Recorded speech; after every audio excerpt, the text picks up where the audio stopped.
everyone, thank you so much for joining us. As Labor Day is approaching soon, we've also got Mother's Day to follow. So today we want to go into an inspiring discussion on how to make it work. How can employers support working moms to thrive in the dual roles? I'm Alyson Hau, and today I am joined by three very inspiring guests. Please meet, first of all, Adam Hugill, partner of Hugill and Ip. Hi. Catherine Gurtin, CEO of PathFinders and a working mom yourself. Hi. And finally, Alisha Fernando, Head of Diversity and Inclusion of Bloomberg APAC. Hello. Hi, thank you so much for joining us today. First of all, I only just found out that 1 in 5 women in Hong Kong have encountered some kind of a workplace discrimination during pregnancy, during maternity leave, or within the first year after giving birth. I mean, coming from your observations, I'm going to come to you first, Alisha. What have you seen? What have you witnessed? What have you heard of? You know, it's an interesting topic to discuss because I've seen a lot of progress, but I've also seen some horrible things that happen from when firms go through restructures, for example, and the female that's on leave gets cut because she's not there. Right. So she's forgotten. Or when a returning mother comes back into the workplace, her duties are downgraded or her role is downgraded because there is a sense that she's no longer committed or she's no longer anymore. Right, exactly. Right. And so there are things like that I have seen over the 10 plus years that I've been doing D&I work, that I do think we've come a long way. I do also think there's a lot more to do. Yeah. Now, for these kind of situations, Adam, I got to come to you. Are they even legal? No. The anti-discrimination legislation against sex discrimination has been in place since, I think, about 1995. And so it's got 30 years of history behind it. And when we look at the EEOC statistics, we see that about 80% of cases for breach of the sex discrimination ordinance are workplace related, and of those, half of them still relate to pregnancy. Right. And so of all the cases that get investigated each year, there are still hundreds of cases these are the reported cases that the Equal Opportunities Commission investigates that relate to pregnancy-related discrimination. And then slightly on from pregnancy is the protection against family status discrimination, so caring for a child. And there are far fewer cases, but nearly all of those relate to employment-related discrimination. Wow, and these are reported cases? These are the reported cases. Oh, sorry, the cases that are reported to the Equal Opportunities Commission for investigation. And it's very brave for an individual to report to the EOC. It feels like a quasi-legal process. It's quite intimidating. It's long-winded. Fighting your employer is never going to be fun. So if this is what we see reported, then it's the tip of the iceberg. Absolutely. And that drives me to speak to Catherine. Catherine, tell us about your observations, particularly with foreign domestic workers in Hong Kong. What are their situations like? It's quite dire for a migrant domestic worker when she becomes pregnant in Hong Kong. I mean, many of the pregnancies that we see are unplanned, so there's a level of fear and anxiety associated with the pregnancy anyway about what family members will think, particularly if the child is born out of wedlock. But if you're employed as a migrant domestic worker and you fall pregnant, you are entitled to the same legal protection as all working women in Hong Kong. Often we find that people don't know that, the worker themselves or the employers. And so often these women either resign because they don't know what else to do, or their employer asks them to terminate the contract and return home. And it becomes a dire situation, particularly if they're scared of going home. I think the not knowing whether this is what's supposed to happen or not is what's really what we want to bring out. We were talking just before we started that you've seen cases where helpers, domestic workers, are asked to sign contracts before they start to promise that they won't get pregnant. And then believe that this is a contractual document that's somehow binding on them. Yeah, and of course, you know, if I was being interviewed for a job, you know, you would be absolutely horrified if an employer asked you what your intentions were in terms of pregnancy. And you know, these women are entitled to have families. Many of them have kind of made huge sacrifices to help us raise our families in Hong Kong, and they do have that right. But because of that fear, often they don't report that they're pregnant. They may go down the route of doing an abortion illegally, not realising that there are legal options, or covering their pregnancy and then suddenly going into labour and the employer knows nothing about it. That's it's a complete shock and surprise. One of our more recent cases, Muz, she'd worked for her employer for 20 years. Wow. With Charlie and Fanny. They have an amazing relationship. Actually, she's been a second mother to their 2 children, including the youngest who has autism. But when she was pregnant she went home, was pregnant with her husband, came back, she was so scared to tell them. And it wasn't until she went into labour that they suddenly realised, because she was just fearful, even though they had a good relationship, that she would be terminated. And in that case, were they ultimately supportive? They were incredibly supportive. Oh, fantastic. So she had the child there. She's just returned to Indonesia after a few years of the child being in Hong Kong with the family. Wow. And they're continuing to support her in country with schooling. But actually, it's very difficult for many employers to be able to do that. And that's certainly not the expectation for an employer. Sure.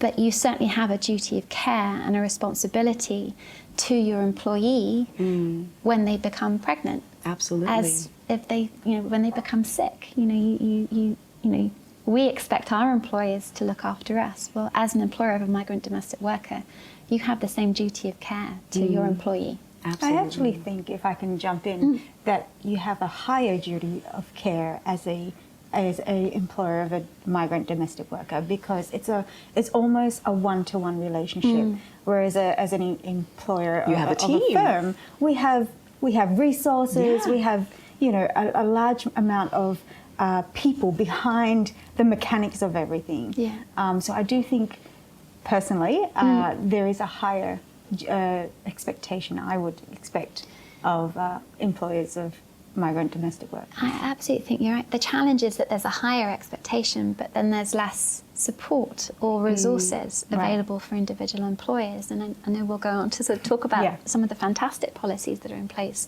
at an organisation like Bloomberg. But as a working mum myself, I'm heavily reliant on a migrant domestic worker to help me with my 7 and 8-year-old, so I can have a job. But what do I do if she becomes pregnant? There's the financial stress. I'd be paying 4/5 of her salary for the initial 10 weeks, and then the government does subsidise for 4 weeks. I'd need to pay for a temporary worker, but there isn't really a temporary solution. Particularly during COVID. Particularly during COVID. And so you'd be hiring a local migrant domestic worker. So that's $130 an hour. 8 hours a day, 5 days a week for 14 weeks. So the financial challenges for an individual employer are enormous. And then there's this lack of clarity over the live-in rule. Does the worker have to live with you while she's on leave? Maternity leave, sick leave, annual leave. And that lack of clarity often sees employers saying to the worker, you have to be in my home, but they have no obligation to a child. And those early moments between the mother and child are so fundamental for nurturing care and to sort of set that child up for success to survive and thrive. Absolutely. But the system doesn't work to help the employer do the right thing by the mother, and fundamentally to give that child a fair start. Catherine, you gently mentioned that at Bloomberg, for example, there are good policies out there that are supportive, that are helping mothers, or maybe early mothers going into first-time motherhood, to thrive at the workplace. Not only to not having to worry about whether I'm going to still have a job or not, but tell me about what Bloomberg does. Well, I'm very lucky position to be able to share this. But we're not just focused on the mother. We're actually focused on the whole family and the line manager. So, for example, before someone goes on parental leave, we offer coaching, one-on-one coaching for the person going on leave, but also their line manager, so that the line manager is setting themselves up for success as well. Because oftentimes, I'm sorry, but men may not know what is good to do and what not to do, what can they ask, what can't they ask. And so having someone that can coach them through that and set them up for success also ultimately helps the female that's going on parental leave. But some of the policies that we have, and I'm really proud to say this, we were one of the first organisations in Asia to offer 6 months fully paid parental leave. Wow. So whatever the person's full-time salary is, we pay that for the 6 months that they're on leave. So that's the first thing that we did, and we did this quite some time ago. The other things that we have done is we made sure that the policies and the benefits that cover our employees covers all of our employees. So the coaching is also available for their partner. It covers single-sex partnerships. It covers single mothers. Amazing. It covers all of the things that may happen. So surrogacy, adoption. And we're also cognizant that not all pregnancies go well. And so for miscarriages, we don't have a blanket policy, actually. We have a person-by-person approach. So whatever the female needs is what we would work towards. Because some people want to return early, some people want to take some time off, recover. So we take that person-by-person approach when it comes to that. But everything else is available for all. Wow. I think it's excellent what you say about training line managers, because I think a lot of problems, and to a certain extent those problems lead into discrimination and negative perceptions, come from people not knowing what they can do and say. And so they don't say anything. And then they end up stumbling over their own feet and getting things wrong. Exactly. And it just then becomes a spiral, which ends up negative for everybody. And so training line managers what they can do. Are you allowed to make contact with somebody? If there's a change to the team, can you phone somebody up during the maternity leave period and discuss it with them? Because often they won't. And then the person who's on maternity leave will feel that she's been isolated. And then the whole thing just becomes an Actually, active on net. that point, we ask line managers to have a conversation before someone goes on leave to ask about frequency of communication, what type of communication, what channel. Right. So, for example, does someone want a monthly update via WhatsApp, for example, or an email, or a phone call? So we try to make those agreements, knowing that some of our females are really gung-ho and think, I want to know everything, I want to know it now. And then they have the baby and think, oh, actually, I don't want to know anything and I don't want it now. So we make sure that we touch base and we update that as it goes along throughout the 6 months. So I think the communication is really important. And before we started, you said that at Bloomberg, people actually come to Bloomberg and talk to you when they're at recruitment stage about what are your policies about maternity and leave, etc. Sort of not too far back in the past, and for certain organisations, people would be terrified, a woman in her 20s or 30s talking to a new employer about maternity leave, because it would fear that, oh, she's going to leave, she's going to have children, she won't be dedicated to the job. And so it's inspiring that your organisation's got a sort of reputation where people feel happy to say that at the recruitment stage. We really, really hope that we can attract more female talent and retain more female talent by being really overt about these policies that we have, these benefits that we offer, because we don't think that the workplace should only be for some of us. We really want the workplace to be for all of us. So, That's really important, because it used to be such a taboo, like Adam mentioned, that you don't talk about it, particularly during your first couple of interviews. You don't mention that you have life plans or family planning because you're worried that might become something that would not get you the job, basically. And now, with a great policy at workplace for pregnancies, for supporting working moms, it becomes an attraction for potential employees. It makes business sense. If you think about it, if you know in advance, then you can plan ahead. Instead of, like Catherine shared, if your employee suddenly springs it on you, it's very hard to maneuver. So for a business to be able to have business continuity plans or business plans, it makes absolutely sense, and it's really good for the business. So it's not just for the employee, but it really makes sense for the business as well. But it's interesting, a lot of what you guys are saying I can draw parallels to in terms of the employee-employer relationship for migrant domestic workers, because it does come down to clear, open communication. Absolutely. And building that relationship and that trust and that understanding and that respect for the person that's working for you. And to your point, having a plan. Many of the pregnancies that we support are unplanned, but if the worker had the confidence to have an early conversation with their employer, there's a good 6 months to plan for a temporary relief or to have those sorts of conversations. But because of the fear and anxiety of losing their jobs, when more often than not they're supporting multiple family members back in their home country, they conceal their pregnancy. And so we just want to really encourage this sense of good communication, of good relationships with your worker, so that you can navigate some of these issues, particularly when it comes to bringing a child into the world. Yeah. It's really important, because I'm really I'm really happy to hear that you have a 6 months fully paid maternity leave. That is unheard of for a lot of companies, even in Hong Kong. From your observation, you've been doing this for some time now. What kind of benefits does it bring to give somebody that security for 6 months? Because it goes into like what they say the 4th trimester, right? After the baby's born. Right. What kind of benefits does it bring to the family? Well, I said talent attraction and retention. I think even if we didn't talk overtly about it, it's through word of mouth. People will hear about, oh, Bloomberg does this. I want to work for Bloomberg. Yeah. And it's not just females, it's males and females, because we actually celebrate the fact that many of our male colleagues have taken the 6-month leave. And that should be celebrated, right? Yeah. To share the load. But And so it's 6-month parental leave, male and female. yeah, And it's parental leave. for births, adoption, surrogacy, the whole gambit. That's fantastic. Yeah. Don't you want to join a company like that? But the retention side is strong. So we're not seeing females leave and not come back. They want to come back, and the goodwill, I'm going to say, is there. So when they do come back, they really want to do their absolutely best, right, for the firm that has extended that little bit of grace and that little bit more support.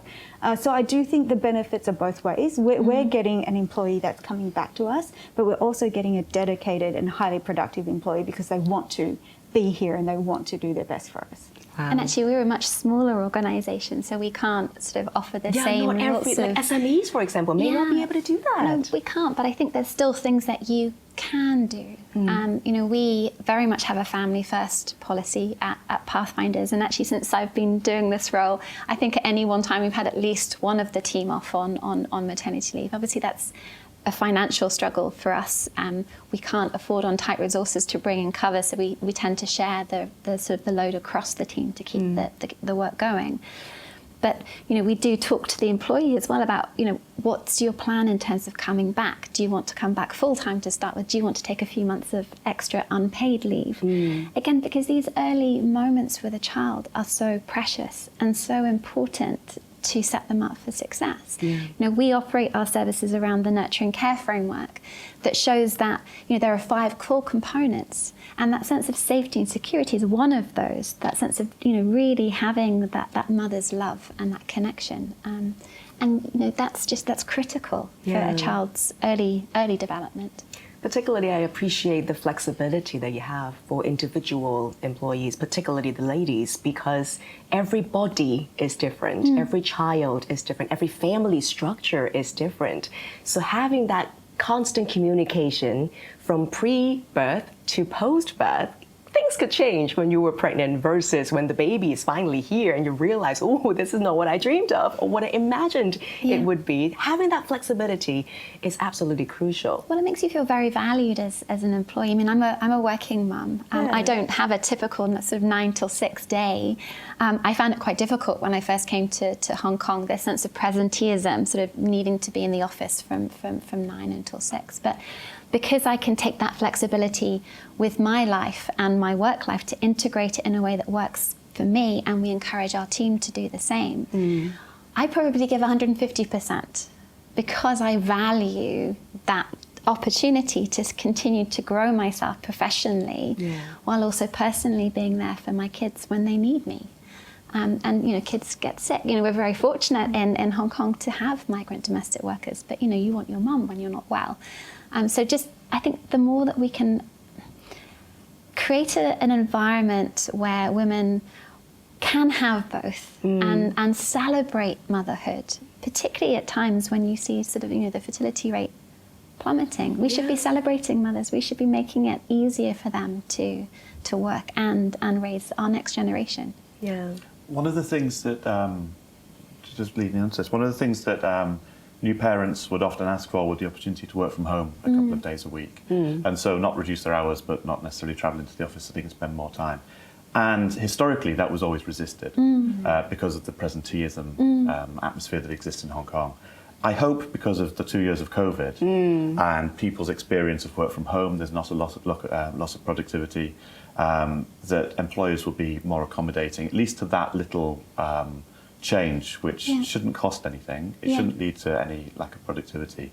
And I hope you agree that really would help new mothers or new parents sort of spend more time, phase back into the workplace, etc. Yeah, no, definitely. I mean, hopefully there is a silver lining. We like to look at glasses half full. So hopefully, one positive thing to come out of the current situation, as you say, is this sense of flexibility, but also accountability. Yeah. When you employ someone, you employ them because you believe that they will do a good job and in their ability. Yeah. So, if you know as an employee what is expected of you, it doesn't matter in which way that you do it, as long as there's sort of a key performance, monitoring and all those other bits and pieces. But it's the same as a migrant domestic worker. If you have a good relationship with your employer and they're very clear what their needs and expectations are of you, and you have that regular and open communication, the relationship will flourish. Yeah. Adam, could you please remind us what's our protection at the moment, and is there anything legally that we're trying to pursue in the future? There's protection that comes under two ordinances, essentially. So there's the Employment Ordinance, which grants the right to paid maternity leave. And it was fairly recently, December 2020, that was increased from 10 weeks to 14 weeks. It doesn't apply to everybody. It only applies to people that are in what we call continuous employment. The easiest way to look at that would be people in full-time employment. Right. And so it doesn't apply to many part-time workers. And so they don't have any right to paid maternity leave. Also, if you haven't served a period of time with your employer, you're not entitled to paid maternity leave. So you have to have worked for 40 weeks, not far off a full year, before you're entitled to these benefits. The key benefit that everybody's aware of is the right not to be dismissed during maternity leave. And most employers are aware of that. It's been on the statute books for a long time, and it is usually pretty strictly adhered to. There are criminal penalties. But once somebody's returned from maternity leave, their protections would be under the anti-discrimination ordinances. And people aren't as aware of their rights under those ordinances. People are less willing to fight for their rights under those ordinances. Whilst the Equal Opportunities Commission exists and will take on and conciliate and investigate cases, if essentially they come to a conclusion of we can't make a final decision, then you have to go to the courts. And this is full wigs and gowns, 2 years of fighting courts. It's not a simple labour tribunal process. And so it's an incredibly intimidating procedure for anyone to go through. Sure. And crazily intimidating if you're a domestic worker who probably finds himself out of work by the time it gets to this stage. How do you support yourself in Hong Kong? It's almost impossible to fight a case like this from overseas, even if you have legal support, pro bono support. And so the rules are there, but the ability to enforce the rules is incredibly difficult, which for many people means, what's the point of having the rules at all? What can we do then? There must be something we could do. I mean, what we don't want to, what we need to be clear is that in helping migrant domestic workers understand their maternity rights, it's not about encouraging migrant domestic workers to get pregnant. As I mentioned, most of the pregnancies we see are unplanned. Whether it's because these ladies come from communities where reproductive health knowledge in a Catholic country or Muslim country isn't embedded within the education system, or because they come to Hong Kong and they feel very vulnerable, they're lonely, and they fall quite quickly for sort of empty truths and mispromises. But we don't make it easy for a migrant domestic worker, 80% of who are women of childbearing age, to access the knowledge that they need to prevent an unplanned pregnancy. I mean, the Family Planning Association isn't open on a Sunday. That's the only day off for many migrant domestic workers. The information isn't that accessible because it's not necessarily in the language that they speak. So I think there's just more that we could be doing at a systemic level to try and help and educate. And we do what we can as an NGO. We now have 177 migrant domestic workers who we've trained as PathFinders ambassadors, and they go out on our behalf to spread education and outreach and signpost our services where needed. But we just need to make this situation more accessible for all. Yeah. I like that you say for all, because I think as much as an employer, we may think we know. I'm sitting here listening to you, Adam, and I didn't know half the things you said. And so I think it's really important that we, as a corporate community also do exactly what you're doing today, is share that information widely, because our employees are employers. So our employees need to know these things, because they need to then know what they can, can't, should, shouldn't be offering their migrant domestic workers who prop up our whole Hong Kong economy, let's be honest. So I think what we're doing today and spreading that knowledge more widely is really, really important as well. Because we have 300, and I think it's now 330,000 migrant domestic workers in Hong Kong. More than 80% of these women are women of childbearing age. Many of them are working mums who've left their children behind in their home country. We need 600,000 by 2047 to help care for an ageing population. So we're relying on more and more women of childbearing age and more working mothers to come to Hong Kong. If we don't start to put the right systems and processes in place now, we're really setting ourselves up for disaster for the future. And where there are solutions that operate in the best interest of the employer and in the best interest of the worker, fundamentally it's the child that sort of benefits, because they get that fair start. You know, we'd love as an organisation at PathFinders to find ourselves in a situation where a migrant domestic worker can inform their employer early in their pregnancy of a planned pregnancy, that they can work together to find a solution so that she can take her 14 weeks of maternity leave, so she can settle her child back in her home country with her extended family and choose to return to work, because many of them do. Yeah. They need the work. And there is a way of making it work if we just think about the needs and provide solutions for both parties, but fundamentally to protect those children. Absolutely. And the communication starts from even the interviewing process to meeting this person you're welcoming to your home to become the mother figure when the working mom is in the workforce. How can we support each other is essentially the most important topic of all conversations. And it's really interesting for migrant domestic workers and employers. Obviously, the employment agency plays a very key role in some of the mediation that's needed, particularly in very difficult circumstances, whether it be loans or debts or pregnancy. But many employment agencies aren't really enabled to have that conversation. In fact, we often see them sort of on the employer's side almost encouraging this sense of terminating the contract. You know, hopefully it's not because they would benefit from placing another worker, but you know, they have a key role to play as well, to mediate and really create a successful relationship between the employer and the worker. Absolutely. Well, I do want to share one last example that's coming from my family.